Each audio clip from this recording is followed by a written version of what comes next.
The Propagation of the Gospel. 10. The first epistle to the Corinthians.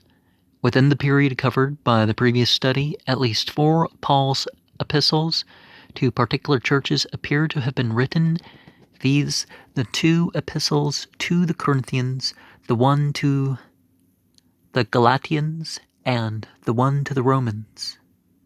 The first to the Corinthians was probably written during the 3rd year of the apostles' residence at Ephesus, about 56 or 57 of the Common Era.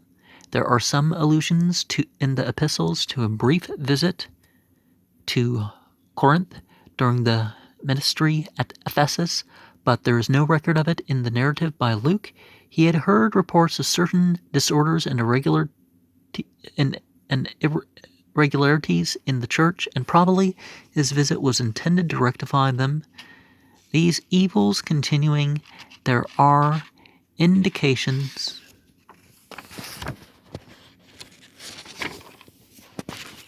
that he wrote them a letter which is not now extant. In this letter he had evidently written, for one thing, requiring them to separate themselves from certain impure and profligate persons of their number. This they failed to understand fully and wrote for an explanation. In the letter, now known as the first epistle to the Corinthians, he states his meaning more explicitly. See chapter 5, verses 9 through 13. Among the alleged evils which had sprung up in the Corinthian church was, first and foremost, that sensual immorality was characteristic of the city, and which it was difficult to overcome among the non-Israelite converts. Well, modern society would say that you really can't divide like that. Sometimes it's quite the opposite, but upon this, Paul was especially severe, and with reference to it exercised his apostolic authority to its utmost extent.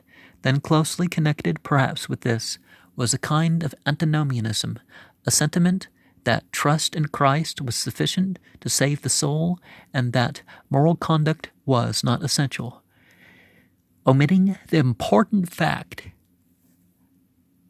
that faith in Christ applies obedience to him. Matthew 7, verse 21 is not the only one, but if you love me, keep my commandments. So what was that verse? Whether Jesus is quoting God or talking about himself, it amounts to the same thing. There were also divisions into parties. 4 of these are referred to as the parties of Apollos, of Paul, of Peter, and singularly of Christ. Neither of the apostles were leaders of these parties or lent the least countenance to them. Probably there was some prejudice against Paul on the part of the more worldly and profligate members on account of his thoroughness of discipline. So the Stoic people might have liked him more. Or perhaps they're actually looking at contradictions, saying they favor, one opinion more than the other too. There would also be an ultra-Jewish party, which perhaps was subsequently one of those who were called the party of Cephas, who would be prejudiced against Paul on the account of his Catholic disposition toward the non-Israelite converts and his opposition to the Jewish exclusiveness. Then too, very likely, Apollos, who appears to have been a man of great rhetorical powers and perhaps learned in Greek philosophy.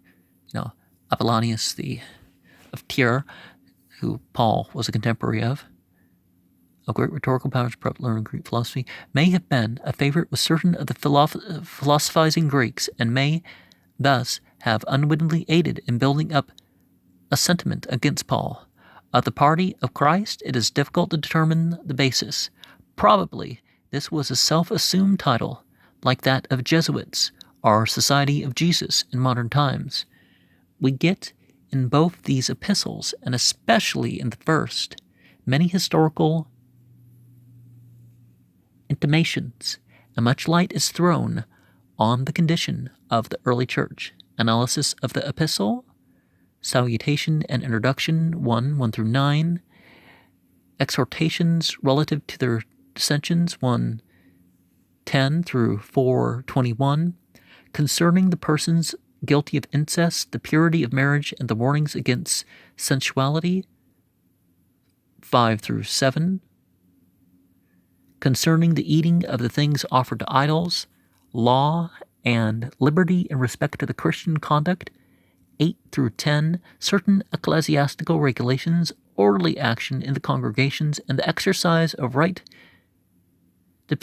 dispositions 11 through 14, concerning the resurrection 15, concerning collections for the poor and other churches, miscellaneous exhortations, salutations, etc. 16, chapters 1, 2, 3, 4, Nero Emperor 54 through 68, date of the epistle 56 or 57. When and where was this letter probably written? What reason have we for appointing that a previous letter, not now extant, had been written? Chapter 5, verse 9. A prominent object of that letter. What were some of the evils which had sprung up in the church at Corinth? What parties had been formed, and under what names? 1:12. What were some of the causes of the opposition to Paul? Give the chief topical divisions of the epistle. And by causes, do we mean something that could be not explicitly said to? How does Paul describe the people to whom he writes? 1:2. For what particular things does he give thanks? 4 through 7. Is this description of the Corinth church consistent with some characteristics set forth in this epistle? How does this apostle meet the case of their dissentious and partisan divisions 13 through 17? What appears from this to have been Paul's chief work? What do we learn concerning the philosophy and wisdom of the world compared with the simplicity of the gospel? 18 through 21. What did the Jews demand? What did the Greeks? And what did the apostle present in the place of these? 22 through 25. What classes have the great majority of Christ's followers usually come? 26 through 29. Lady Huntington, a pious woman of the nobility of England, thanked God for one letter in this description. What was it? 26. What does Christ become to those who trust in him? 30. The fundamental principle and purpose of Paul's ministry among them, 1 through 3. The effect of it, 4. How does he describe the greatness and grandeur of what is implied in spiritual wisdom and wealth? 7 through 9. How revealed and discerned? 10 through 16. What condition of the Corinthian brethren prevented their spiritual discernment? Chapter 3, 1 and 2. What evil grew out of this condition? 3 and 4. How does this apostle treat these divisions? Verse 5 through 10. What is the sole basis of the foundation of all Christian character and Christian work? 11 through 13. What is the grand final exhortation and the basis of it? 21 through 23. So is it all different, just different philosophy that has been put into the whole worshiping Jesus thing? Is it what Jesus said? How much is the one or the other? Is there anything unique? Other than name changes to Christian beliefs and actions? What position do ministers hold in relation to the sacred things of religion? 4, verse 1. To whom are they accountable? Verse 2 through 4. What rules laid down concerning criticism and fault finding? Verse 5. What tendency does Paul here wish to correct? Verse 6.